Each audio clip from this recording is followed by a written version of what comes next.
Kalau kamu sering merasa dimanfaatkan, ditekan untuk mengiyakan sesuatu, atau tiba-tiba merasa bersalah padahal kamu tidak melakukan kesalahan apapun, besar kemungkinan kamu sedang dimanipulasi. Manipulasi terjadi bukan karena orang lain pintar. Manipulasi terjadi karena kita tidak memberikan batasan yang jelas. Di video ini, aku akan membahas 5 batasan paling penting yang membuatmu sulit untuk dimanipulasi. Ini bukan tentang menyerang orang lain, ini tentang melindungi dirimu sendiri. Batasan pertama yang harus kita bangun adalah empati yang bijaksana. Kamu mungkin adalah tipe orang yang hatinya sangat mudah tersentuh. Apabila temanmu bercerita, kamu tidak hanya mendengarkan, tetapi turut merasakan kesedihan mereka. Kemampuan ini adalah sebuah kekuatan, tetapi tanpa batasan, ia bisa menjadi celah bagi manipulator. Seorang manipulator sangat lihai dalam mengeksploitasi orang dengan empati yang tinggi. Polanya seringkali seperti ini. Mereka akan mendekatimu menggunakan taktik love bombing, lalu dengan cepat membongkar rahasia atau trauma masa lalu. Mereka bercerita betapa beratnya hidup mereka, membuatmu merasa menjadi satu-satunya orang yang bisa mengerti. Contohnya saat pasanganmu berkata, "Aku belum pernah menceritakan ini kepada siapapun. Sepertinya hanya kamu yang mengerti aku." Secara naluriah kamu merasa dipercaya dan ikut terbuka. Masalahnya, manipulator tidak berbagi untuk terkoneksi. Mereka berbagi untuk mengumpulkan amunisi yang kelak digunakan untuk menyerangmu saat konflik. Cara membangun batasannya adalah dengan memberikan jeda. Miliki empati, tapi jangan terburu-buru merasa bertanggung jawab atas perasaan mereka. Latih diri untuk memberikan dukungan tanpa mengorbankan privasi. Kamu bisa berkata, "Terima kasih sudah percaya padaku. Aku turut prihatin kamu harus mengalami itu," tanpa merasa wajib membalas dengan rahasia pribadimu. Batasan ini seperti kamu bisa merasakan, tapi kamu tahu di mana perasaanmu berakhir dan perasaan mereka dimulai. Hubungan sehat dibangun perlahan, bukan melalui trauma dumping. Empati tanpa batas adalah undangan bagi orang yang ingin memanipulasi. Batasan kedua adalah garis tegas soal tanggung jawab. Manipulator sangat suka mengaburkan batasan ini. Mereka ahli dalam memutarbalikkan fakta atau victim blaming untuk membuatmu menanggung beban kesalahan mereka. Jika kamu tipe yang mudah merasa bersalah, batasan ini sangatlah krusial. Di kantor misalnya, seorang rekan kerja lalai mengerjakan tugasnya. Saat tenggat waktu datang, ia datang dengan wajah memelas padamu dan memberitahumu bahwa ia sedang menghadapi banyak masalah keluarga, lalu memintamu untuk membantu sambil berkata, "Kalau proyek ini gagal, kita semua akan terkena dampaknya. Karena tidak ingin tim gagal, kamu pun mengerjakan tugas yang seharusnya dia kerjakan." Manipulator ini tahu cara menekan tombol rasa bersalah agar kamu melakukan apa yang seharusnya menjadi tanggung jawabnya. Dan pola ini akan terus terulang jika kamu membiarkan hal ini terjadi padamu. Dalam pertemanan misalnya, mungkin ada teman yang sering meminjam uang dan saat kamu menagihnya, ia justru menyerang dan berkata, "Teganya kamu menagih seperti penagih utang. Kukira kita teman." Tiba-tiba, kamu yang menuntut hak merasa menjadi orang jahat. Untuk membangun batasan ini, mulailah memisahkan mana tanggung jawabmu dan mana yang bukan. Latih dirimu untuk berkata, "Aku memahami situasimu, tapi ini adalah tugas yang menjadi tanggung jawabmu." Saat ada yang mencoba membuatmu merasa bersalah, beri jeda dan analisa situasinya. Apakah kamu benar-benar bersalah atau ini hanyalah cara mereka untuk lari dari tanggung jawab? Katakan, "Aku bisa membantumu mencari solusi, tapi aku tidak bisa mengerjakannya untukmu."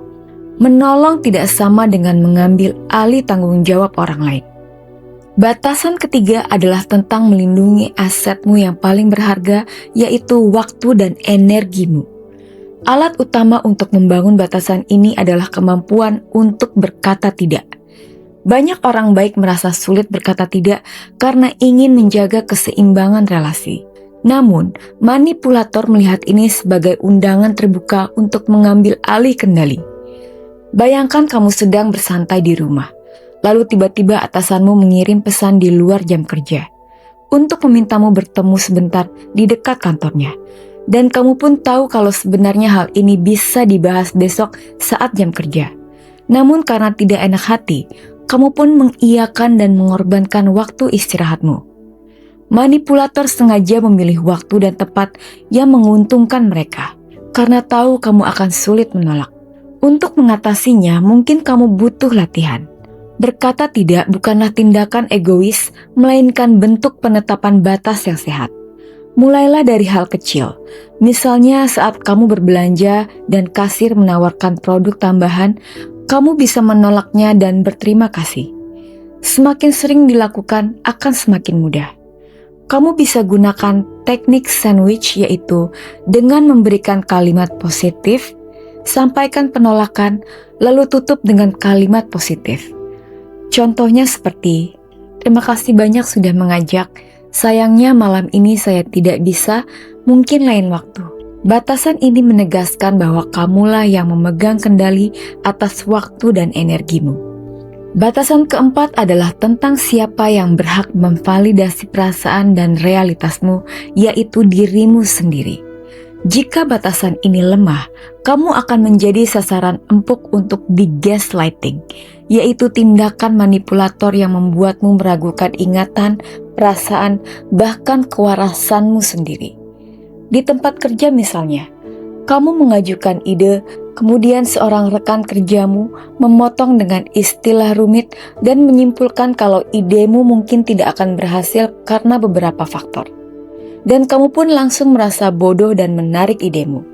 Padahal sering kali argumen mereka tidak relevan. Tujuannya hanya untuk meruntuhkan kepercayaan dirimu.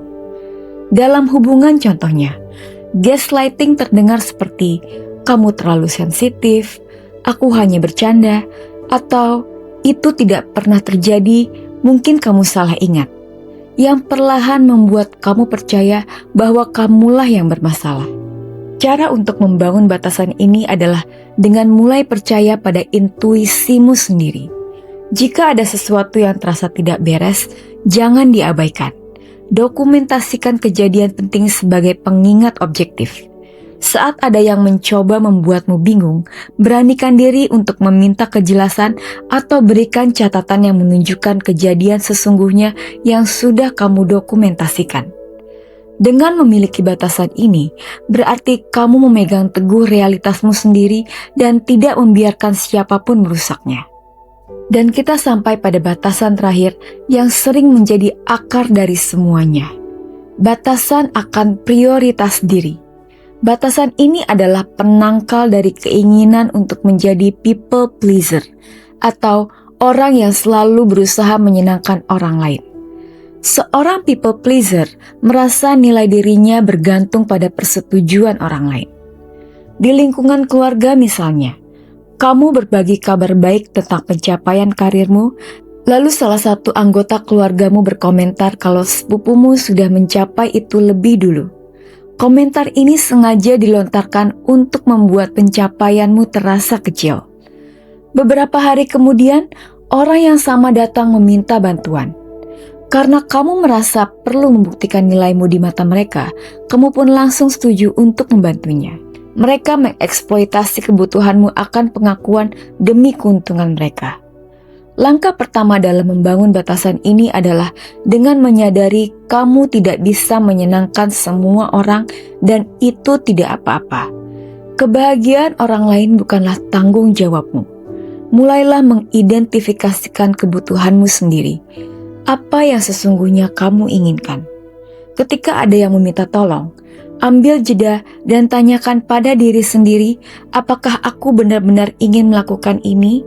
Belajarlah berkata untuk memberi waktu dalam mengambil keputusan berdasarkan keinginanmu, bukan karena takut mengecewakan. Batasan ini adalah tentang menjadikan dirimu sebagai prioritas. Itulah kelima batasan yang akan membuatmu menjadi pribadi yang sulit untuk dimanipulasi. Membangun batasan empati yang bijaksana, batasan tanggung jawab, batasan waktu dan energi, batasan validasi diri, serta batasan prioritas diri adalah langkah berharga untuk mengambil kembali kendali atas hidupmu. Membangun batasan bukanlah tindakan egois. Ini adalah penghargaan tertinggi pada diri sendiri. Kamu memiliki hak untuk membuat batasan, menjadikan dirimu prioritas, dan membangun hubungan yang berlandaskan saling menghargai, bukan kontrol.